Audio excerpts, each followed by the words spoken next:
right. Well, we've just completed the session on frameworks and language security.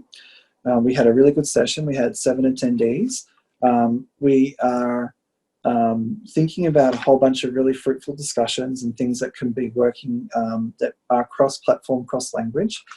One of the things that came out as one of the top priorities is a gap analysis using the ASVS to work out, maybe based around level 1, using the most common languages and frameworks, what areas are actually missing or covered by that language or framework.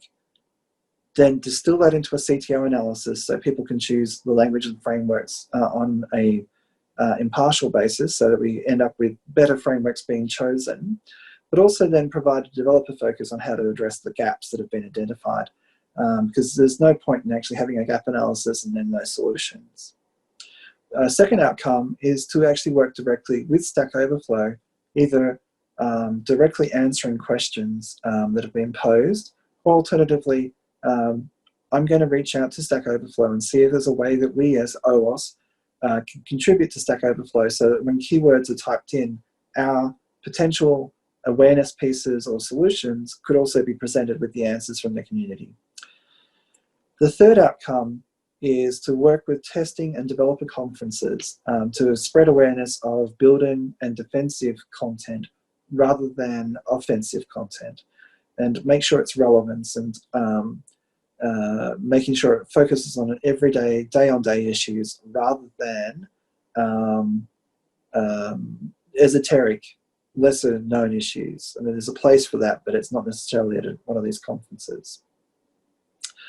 One of the areas that the participants were very focused on and I liked, and it's been a focus of mine for some time but haven't done anything with, is building out a university curriculum. We were given some contacts with folks who have already done some work in this area, and I'll be following up with that. I think having a university curriculum that ties in with a future OWASP certification and curriculum program would be incredibly powerful. Having an open source curricula that any university could adopt would be one of those areas that would be a game changer for developers, because then there's no excuses as to why they wouldn't know something if they took a basic course, and maybe we can develop some more advanced stuff in the future. There was a session, some extensive discussion on tooling and how developers are bombarded by tooling output and whatnot. There's a lot of false positives. And so working on reducing the cognitive load, making it more usable, having multiple surface steps. So essentially, here you're coding, that is how you use this properly. Here is some static code analysis. This is a check-in time, that sort of thing.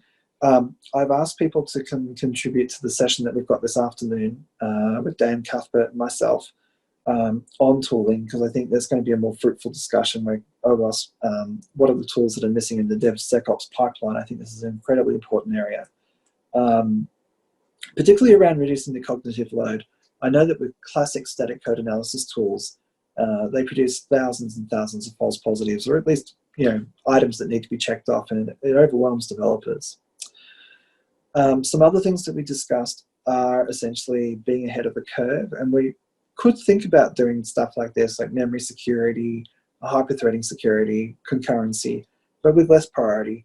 I think with some of these other ones, it's so big that it would be a while before we could get around to doing some of this.